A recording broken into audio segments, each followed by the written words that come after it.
Okay, so today we're gonna have a new rant, and it's just about something that I've noticed a lot in my little area here, my little section of the world, and that's these idiots driving around on four-wheelers and dirt bikes, no license plates, no helmets, shit that's not even legal on the road. Yet they do it. You know, they know they're breaking the law. They do it anyways. It's this new fucking fad. It's new, I don't know, it's a new culture thing that they're gonna ride their four-wheelers down the middle of the street. And the problem is that the fucking cops don't do anything about it. I've literally watched these guys drive by, and then they don't do anything about it. They just stare at them. I've watched them sit at stoplights while the guy goes right in front of us, and the cop just lets him go. You know, it's just ridiculous. And the problem is that this is a symptom. It's a symptom of an illness. There's a greater illness going on in our society, and these are the symptoms we see of it. And that's the problem, is that a lot of the problems that we have in our society is not an issue of race, it's not an issue of anything, it's an issue of culture. It's an issue of choice privilege, not white privilege, anything like that. It's about your choices you make in life. You know, these people know that know what they're doing is wrong, but they do it anyways because it's the cool thing to fucking do. You know, and before all you people start getting, oh, white privilege, you gotta check your privilege. You know what? I've lived the life. You know, I've been in the fucking hood. You know, I've been the one breaking the laws and doing the things that were fucking illegal because that was the cool thing to do at the time. You know, so I've walked a mile in their shoes. The problem is, it's the easy choice. It is the easy choice. It's an easier choice to be a drug dealer, to be a person on public assistance, to be one of these people doing these things, than to be a person out there working. And let me explain to you what I mean. What I'm talking about is, it's hard to work. It's hard to get up at 6 o'clock every morning and go to a job you hate, where no one respects you, no one treats you with any respect, the customers don't respect you, work 8 hours a day slaving away for a boss who's an asshole, you know, and then do this for 40 hours a week and get your little $400 check and try to raise your family on it. It's hard, you know, because you have to start there and you have to do that for years, and hopefully you move up in the world and you get a little better pay, you know, you move up to a manager and move up the echelon, and it takes years and years and years of hard work to do it, versus your alternative. Alternative number one, you become a drug dealer. You go out there hustling drugs, you get up whenever you want, go to bed whenever you want, do pretty much whatever you want, and everyone respects you. You know, because you got your hustle on. You know, you get all the respect in the world. You know, but the trade-off of it is, the consequences of doing that is you can get killed. You know, you can get shot, you can get mugged, you can get, you know, you get juxed. You can fucking end up arrested. But just because the consequences are worse does not make it the harder choice. You know, that's not how it works. And it's the same thing for people on public assistance. You know, granted, there are people who are on public assistance because they are in a bad situation, and it's what they have to do. But a lot of people on public assistance are on welfare because they choose to be, and they don't want to get off, and they never will. This is what they prefer, and they will fight tooth and nail to stay on it. They will con the system. They will sit there and do whatever they have to do, and they help each other out on it too, to make sure that they stay on public assistance and that they don't have to work. You know, and the problem is, you know, I saw Ben Shapiro say this to a school of kids, and he almost got kicked out for it. But it's true. People who are in habitual low-income situations, people who are just stuck in poverty, in generational poverty, are there because they suck with money.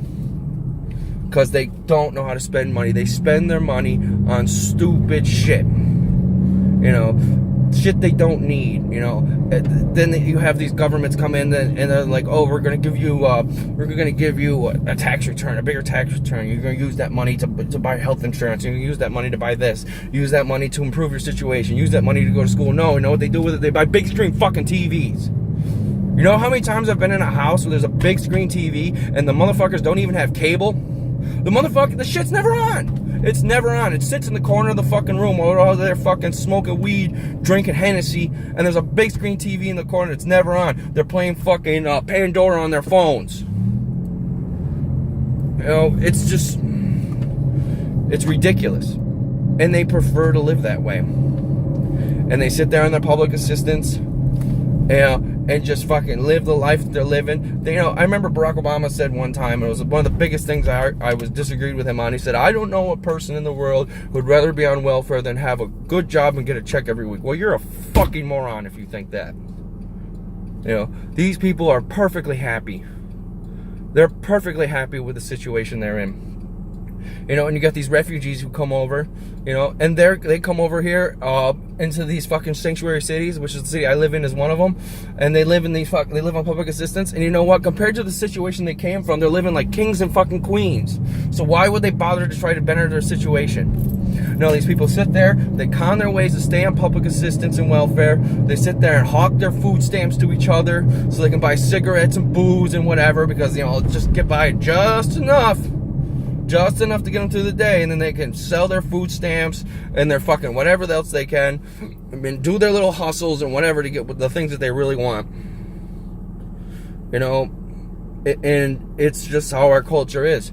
These people live the way they are and do the things they do. Again, I'm saying this because I've lived the lifestyle. I've been the guy who hustles and does what he has to do to survive and just get by in bare minimum. You know, and then I had my daughter and realized I can't do that shit anymore. These people are just so happy, and they'll do it for the rest of their fucking lives. You know, and the problem is, you get these people, you know, like the people driving up and down the fucking road in their four-wheelers and shit, or doing the stupid shit, and then the police pull them over and ticket them, and like, you're pulling me over for this when there are drugs being sold and this, that, and the other thing. You know, you could be doing something real for the society, but no, you're fucking with me. And then they'll play the race card, or they'll do this, the other thing. You know what? It's bullshit. You know, and Thomas Smith says this a lot. You know, this is one of Thomas Smith's big thing with Sargon and fucking Bering. You know, that it's all about how, you know, he quoted the statistic saying that when white people are searched, there's a higher percentage of shit that's found than when black people are searched. You know, or non-consenting search, as he called it. You know what? You know, I've been sitting there, I've been pulled over, and I've had my car searched more times than I can fucking count. You know, and yeah, the cops never found anything, because I wasn't stupid enough to keep shit in my fucking car. You know, if you're stupid enough to be driving around your car with shit in it, then you deserve to get fucking arrested. Doesn't matter your race. You know what? All these times when you get, you know, I've been pulled over for fucking, most of the times when I get searched, it's because I get pulled over for a seatbelt or a fucking headlight out or something. You know what? Those are investigatory stops. They're pulling you over not because you're not wearing a seatbelt. They're pulling you over because they see you're not wearing a seatbelt and want to use it as a reason to try to find a way to search your car. And it's not about race. I'm sure race plays a factor in a lot of these things. But, you know, it's also about where you are, what you're doing, what does your car look like? You know, what do you look like? You know, are you driving a beater that's all fucked up? I've actually had a cop pull me over one time and say, man, your car is really, your car's a real fucking mess. What are you doing in here? Would you step out of the car, sir? He searched my car because it was a fucking mess. You know why? Because a lot of times when people don't take care of their shit, it's because they live in that culture and that lifestyle where they're going to have something that cop wants to find. You know, it's a culture of stupidity. And it just doesn't work. And these people don't want to improve their situation. They're perfectly happy living where they are and what they're doing. You know, and you know what? Sargon was right. These cultures, not race, it's not black, it's not white, it's Hispanic or any of that. It's all races. It's these cultures. They have to do it for themselves. They have to choose to want to better their situation. They have to choose to not want to be on welfare anymore. They have to choose to not want to sell drugs anymore. You know what? You know, these people, they want, you know, $15 an hour to work at McDonald's. Well, you know what? There's a reason you make minimum wage at McDonald's. You know why? Because you're not supposed to work as a cashier at McDonald's for your entire life. You're supposed to start out as a cashier. do that for a couple years, and then move up to, you know, shift lead, and then move up to site, you know, to the site manager, and then move up to district manager, and so on and so forth. You're supposed to stay there for your entire life. But no, it's like, no, I want to be a cashier or a line cook for my entire fucking life. So you got to pay me $15 an hour so I have a livable income. You know what? That worked out well for you, didn't it? Because now they're replacing all these fucking cashiers and everything with kiosks. And you wait. And as soon as they find a way to automate a way to flip those burgers and make those chicken nuggets, you'll be gone too. You know, I work 2 jobs to make sure I'm providing for my family.